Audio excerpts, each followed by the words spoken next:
Hello, it's Dawn Michelle and welcome back to my channel. Today we're going to be doing another Decan deck collection video, and this time we're going to be looking at decks that feel like Virgo season, I think.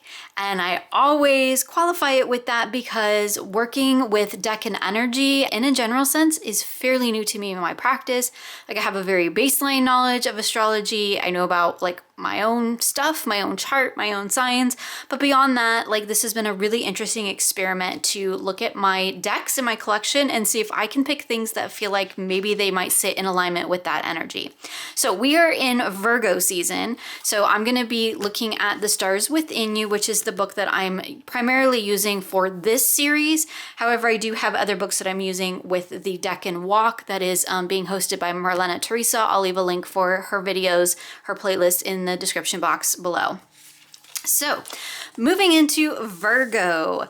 Virgo is the helper. The ruling planet is Mercury, the planet of communication and intellect. The symbol is the Virgin, and the main descriptors are thoughtful and judgmental. We have feminine, earth, mutable, and the keyword is I analyze, and the drive down here is to serve others. So those are kind of the main like key ideas that I tapped into when I was selecting my decks, and I feel like this one was a hard one too. I don't feel like I have a ton of decks that really resonate with this kind of an energy, at least that I'm understanding it on this very, very surface level. I also popped into my tarot and astrology book because I wasn't quite feeling like I was getting the full gist of the Virgo energy, and so in here it lists Virgo as related to the Hermit. So then I also kind of brought that idea in. So it says in astrology, Virgo is the sign of duty, work, and service to others. And the Hermit typifies the Virgo personality: self-disciplined, conscientious, reliable, and exacting, a troubleshooter who can spot flaws and fix them.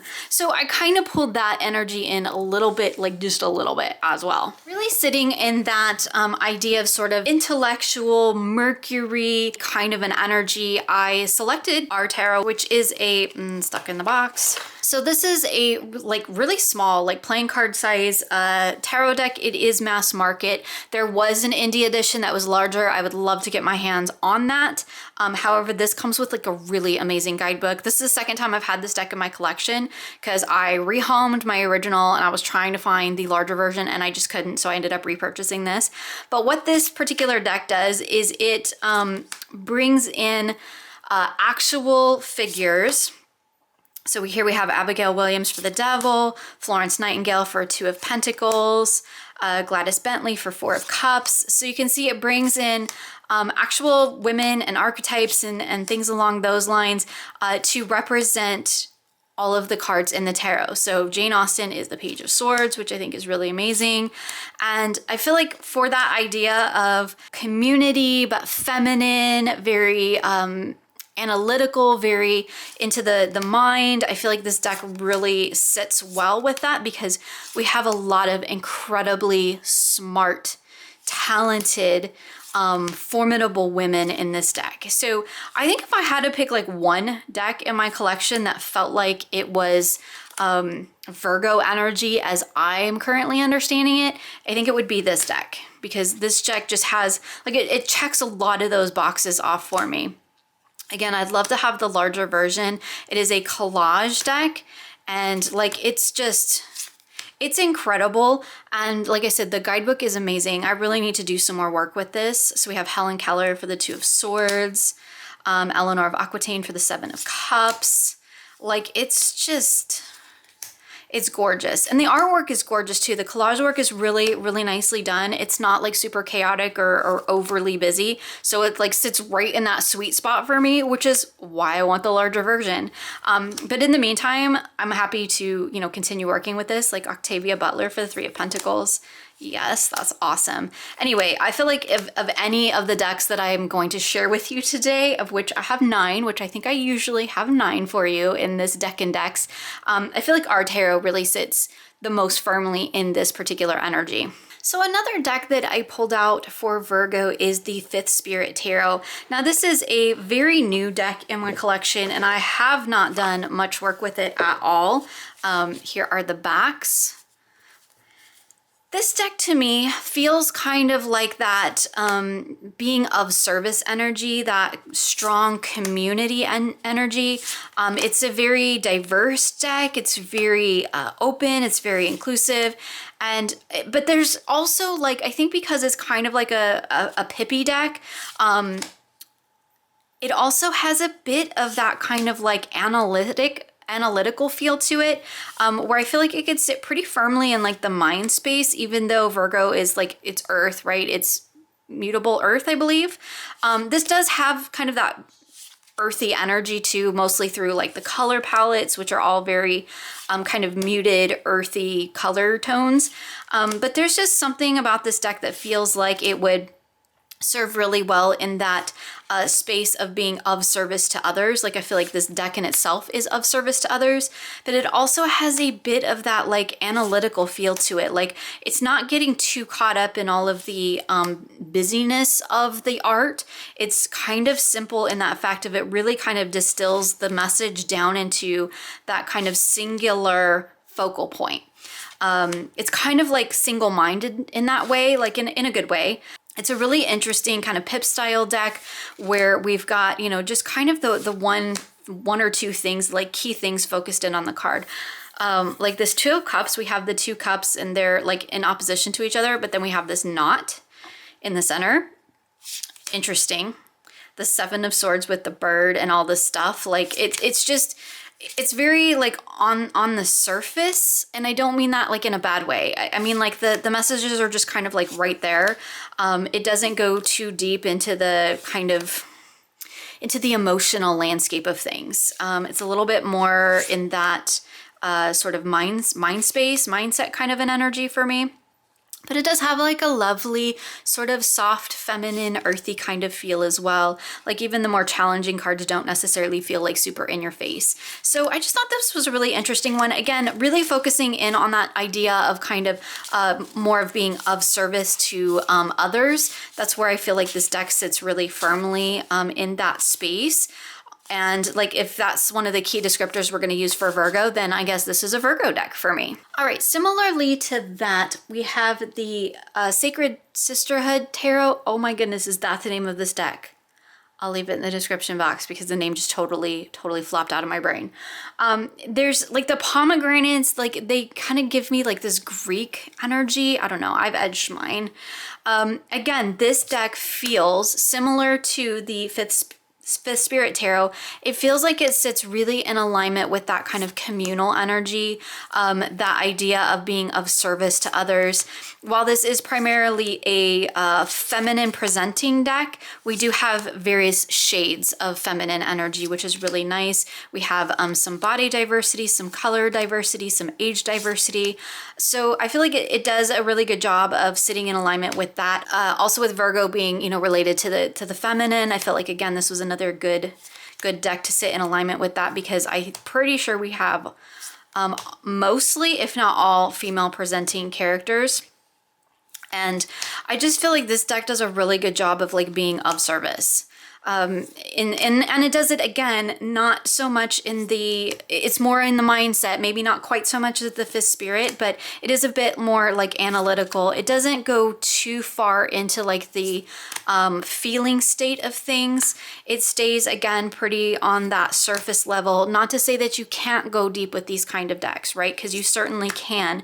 There is a lot of emotional undercurrent you could pull out of this if you want to layer into it. But I feel like just on its surface, it does a really good job of kind of being practical in that sense. And practical is kind of like a thing that I associate with that earth energy.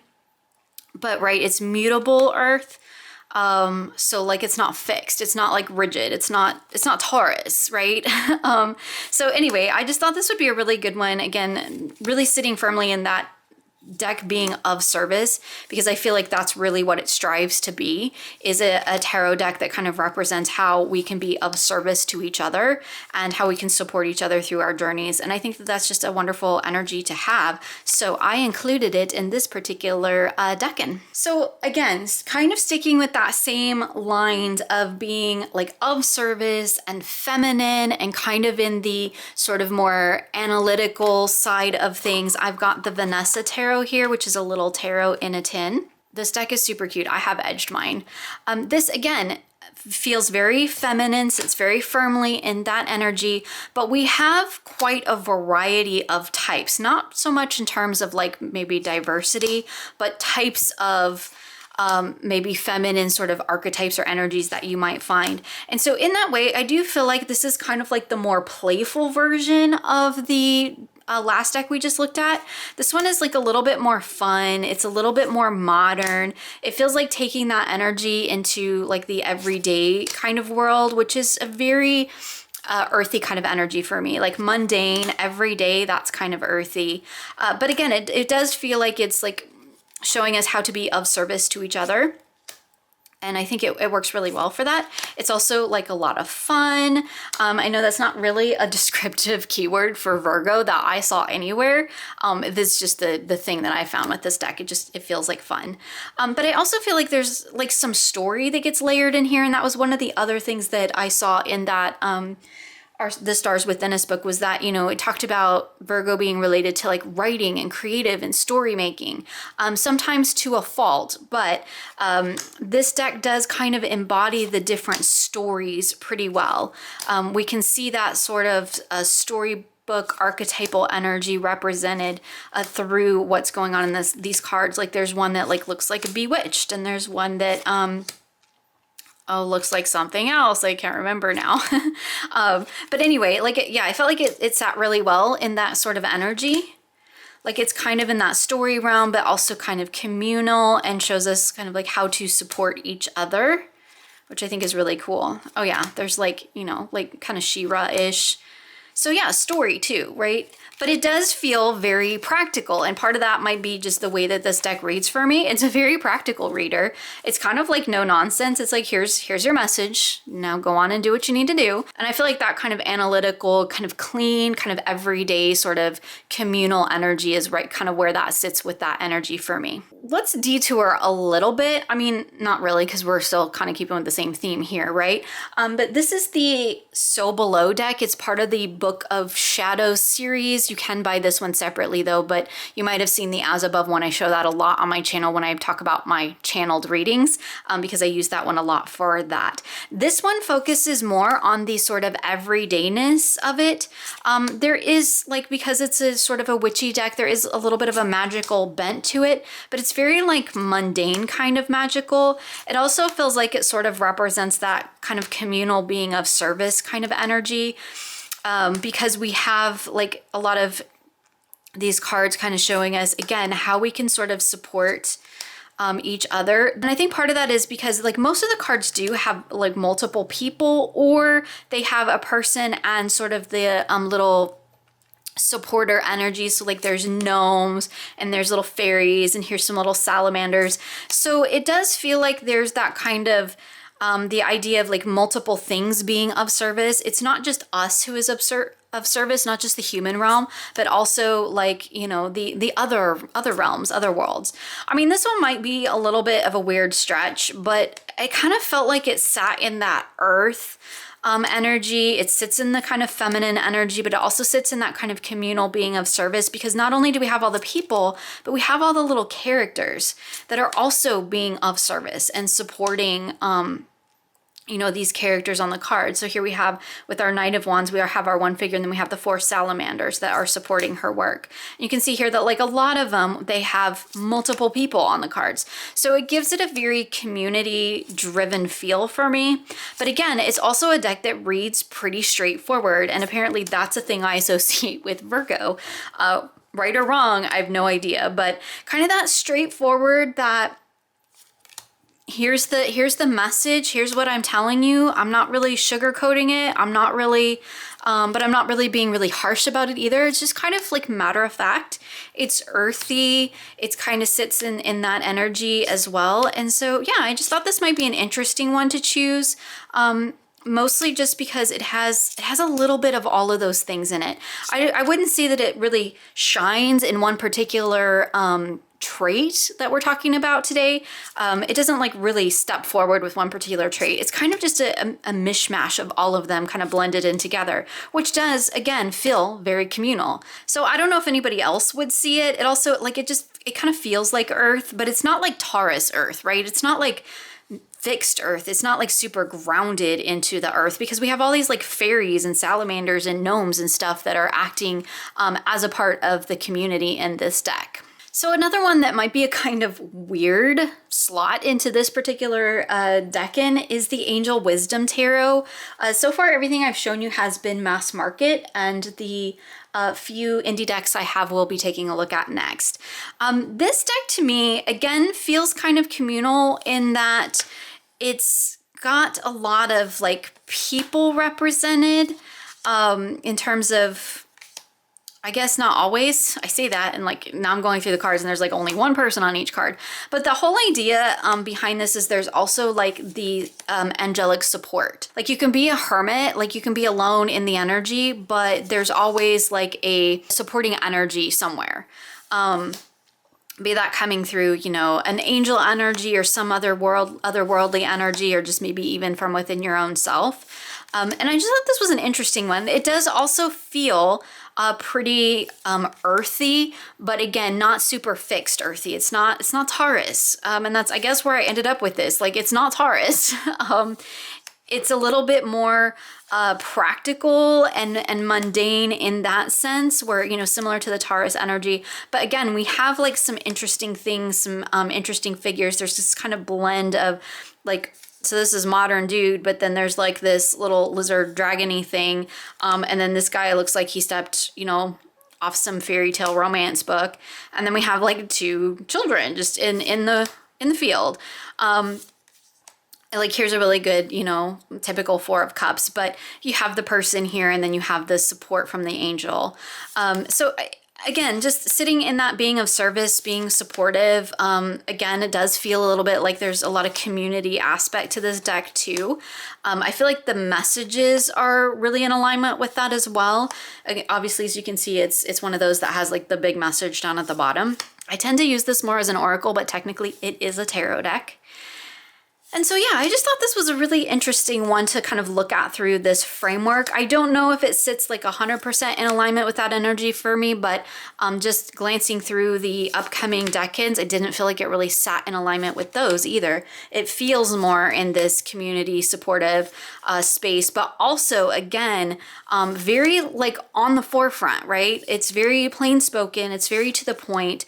It's in that sort of like analytical part of things where we've got a base message and it's there for you, and should you choose to dive deeper, you can. There's definitely room for that in this deck. It doesn't particularly have like an overly feminine feel or even a masculine feel. It feels very balanced in that way. But I just thought kind of that community, supportive, kind of being of service, having people be of service for you, or angels or other energies. Again, I feel like that's kind of like sitting somewhere in between the other decks we've looked at so far, but kind of maybe leaning more into that sort of just surface level. Here's the message, and like, here's what you need to know so that you can move on and like, you know, live your best life or whatever. Have your best day. Okay, so the last few decks I have for you are indie decks, and this is the Greek Goddess Tarot. I don't think I've shown this in another decan video, but I might have, and my apologies if I did. This deck has Greek goddesses for the majors, and then we have, you know, these beautiful minor cards. This is Ellen Lorenzi Prince deck. Her art style is very distinctive. I absolutely love it. All of her texts feel very supportive. I know I showed this in my spring basket because that's where it lives, which is probably what I'm thinking of. But this deck definitely feels very feminine. It feels very supportive, and it feels very communal. It kind of gives the idea of like the history of communal energy, right? It doesn't feel like it's modern. It feels like this is where we came from. This is like support and messages and energies from our ancestors. And so I think it works really well for that. It sits really well in alignment with that energy for me. It's not a deck I've worked with a ton. So in trying to figure out like where it sits in the zodiacal wheel is always interesting when it's a deck that you haven't worked with a ton, because you don't really know, or at least I don't really know the energy that well. But I feel like this one really is kind of in that Virgo. It's also like, it's not it's not super earthy, but it is. Like it's fairly earthy, but it's not super fixed earth, right? Again, we're back to it's not Taurus, because like I'm a Taurus, that's my frame of reference. But it does feel, again, like it's in that analytical, like it has the ability to just have that message right on the forefront, but like you can really dive deep into it if you want to. But again, it's very plain spoken in that way. Also, I think the art style is really charming. And I don't know, I find the art style to be supportive. So, like that's really neither here nor there. But anyway, I think it's a really interesting one for this choice. Again, it's one of those that I wouldn't know what other decan I would put it in. So this is where it landed, because it does feel like supportive and feminine and communal and all of that, but it feels like almost like ancestor communal, which is really cool. Okay, so for the last two decks in this Virgo collection, I went with more of the Hermit energy. So I was trying to see if I could pull that in and still keep with the idea of that sort of Virgo energy as I'm understanding it. So this is the Spacious Tarot. And for me, this is full on a Hermit deck. There are no people in it, so it definitely feels like you're out kind of wandering the world yourself. We do occasionally get some animals, but it is primarily a peopleless pip deck, which means it's like up there in my top decks, right? But again, it feels very much like it sits in that Hermit energy, but it is also like earthy and it is supportive. Even with it feeling like a Hermit deck, I do feel like this deck is very supportive in terms of it does show you how to be of service, more so to yourself and maybe the larger natural world than your fellow humans. I feel like it focuses more on the internal space as well as the like larger, grander nature space, right? So it's just a really interesting one in that perspective, because it does feel like it hits a lot of those notes. It maybe sits more primarily in Hermit energy for me, just because of the lack of people, which I absolutely love. But again, it does also kind of tie into that sort of communal energy in terms of like nature support, right? Not people support, but nature support. Like nature can be a community in and of itself. And I think this deck just really represents that beautifully. So it's a really cool one, I think, to look at through this point of view. Also, again, super kind of in that analytical mindset where I really feel like the messages are very like on the surface for me, but like I can really dive deep if I want to. But they're very plain spoken when I work with it. And I really, really appreciate that about this deck. Like this Nine of Swords, like you know exactly what this Nine of Swords is trying to tell you. But can you dive deeper into that? Absolutely. So yeah, I just think this is such a cool one. It's one of my favorite decks in my collection, even though I probably don't talk about it as much as I should, because I do actually use it all the time. But it sat really firmly in that Hermit energy for me. So the last deck that I want to share with you is not only indie, but also out of print and very hard to get a hold of, so my apologies. But if I were to pick one deck that's a Hermit deck in my collection, it would be the Spolia Tarot. And that is partially because of the artwork and partially because of how I work with this deck. So this deck, to me, because it's kind of minimalistic collage, there are people in it. Like you can see here in the Seven of Swords, we have people. But I think it's the minimalist collage style that makes this feel like a Hermit deck.